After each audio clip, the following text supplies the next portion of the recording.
What's happening, folks? Back with another reaction, back with some more punk rock, and back with, of course, one of my all-time favorite bands, Bad Religion, and we're going to listen to, once again, what is arguably my favorite album from them, which is No Control, 1989. Luca wants to come listen as well. And we're going to listen to a tune I was sure I had reacted to. I've done a lot of Bad Religion reactions going back to when I first began doing reactions at the very tail end of my previous YouTube channel. But yes, I was surprised to learn I had not reacted to Big Bang, which, despite not being about the scientific concept of the Big Bang per se, it is essentially related, and it also speaks about a big crunch, which, if you didn't know, is another theory that speaks about how the universe may come to a physical chemical end and perhaps be part of a larger timeline in which there are big bangs and expansion, and then through gravitational and other reasons, big crunches which lead everything in the universe, regular matter, dark energy, all compressing back into that singularity and then blasting out again in another big bang in oscillations. So yeah, it's not strictly speaking about that per se, but what it drives at is the beliefs that people have about why we're here, why the universe exists, what is not so much the meaning or purpose of life, although that is part of the reasoning or lyrics of the song as well, but just about how everything came to be and why it exists in the first place. And for Greg, and I think most of the members in Bad Religion, maybe not all, it's a bit hazy, but it's a more naturalistic explanation. It's about physics and chemistry and, matter, antimatter, annihilation, even in a pure vacuum, and the way that maybe that initial singularity came to be and expanded in what we call the Big Bang over a ridiculously short amount of time. But for a lot of other people, there are supernatural answers to that question, which is to say, the universe was created for either the purpose of humans specifically or for the eventuality that humans would come to exist.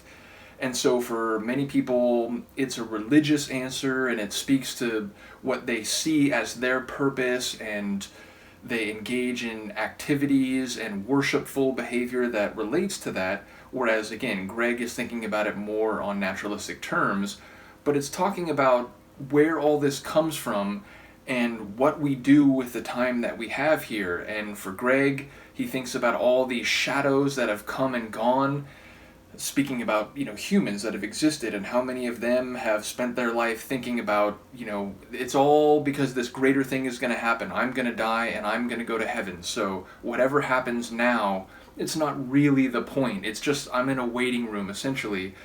And Greg even makes the point in the lyrics that, look, if those are the things you believe, I wish you well. But I'm telling you, I don't think there's a lot of room in heaven, and there's sure as hell no room in hell.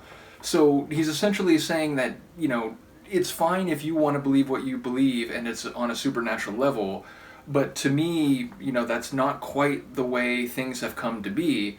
And ultimately, if we are going to have value and worth and purpose while we're here, we need to have room to think and to live and to be that's not so forced in a particular way of seeing things. So again, it speaks to Bad Religion's naturalistic / non-religious worldview, but it's also saying it's okay if you don't think that, but, at the end of the day, don't be surprised if you don't end up going to heaven or hell or anything like that. So there's a cleverness to it. Again, that line about there's no room left in heaven and there's shorter room in hell, it's like, I remember being very amused when I started to pay attention to their lyrics, which, again, by the time I discovered them, it was after I had found Propagandhi and started to think about their lyrics, and also Subhumans. So it was a time when I was beginning to think about philosophical and political matters, and as I've told the story before, when I discovered Bad Religion, I was blown away by not only that character, philosophical and political meaning in their lyrics,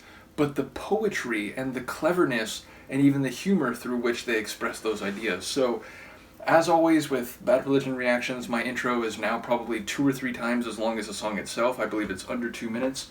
So let's hear it. This is Bad Religion, Big Bang, from their 1989 album, No Control.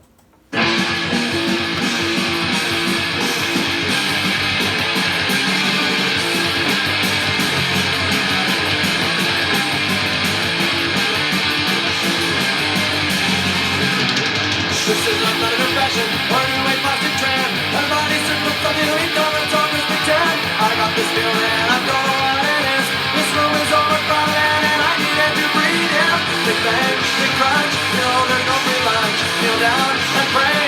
comes your judgment day, the crunch, you know, it's gonna be quite a show. It goes around, always comes around, yeah.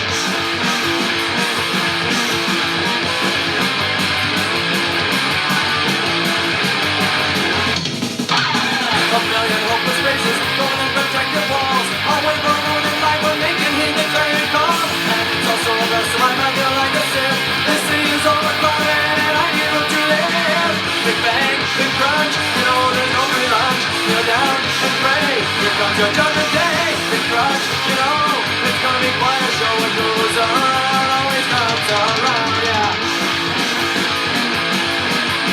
I feel like down the shadows that have all gone and gone. I'll start in the dark and a better things to come.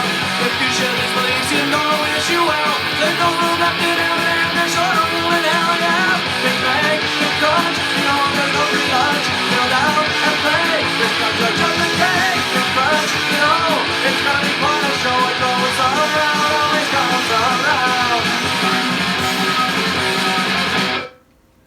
And we're done. So yeah, I don't think that song was played in either the Along the Way documentary that I did a watch along for, available here on YouTube, or the Live at the Hollywood Bowl reaction I did, also available here on YouTube, and that one I think is over 3 hours. But yeah, ultimately, it speaks to the sound they had during, to my mind, their golden age. I mean, it speaks to their sound overall, and I love every album they've done right up to Age of Unreason, which I think was 2021, or was it 2019? Maybe it was 2019. But that's the most recent one, so far as I know. Again, sometimes, you know, I don't realize a band has come out with a new album until a little bit after it happens, but as far as I know, that's still their most recent one, and I love all their albums. But I've said it before, I'll say it again, the run from when they reformed after a bit of a hiatus, Suffer, No Control Against the Grain, which is 88, 89, and I believe 90, those 3 albums I think are just untouchable. There's not a single foot put wrong, to use a football phrase, on any of them. So yeah, I do like this song in particular because it just sounds like the best era Bad Religion to my ears.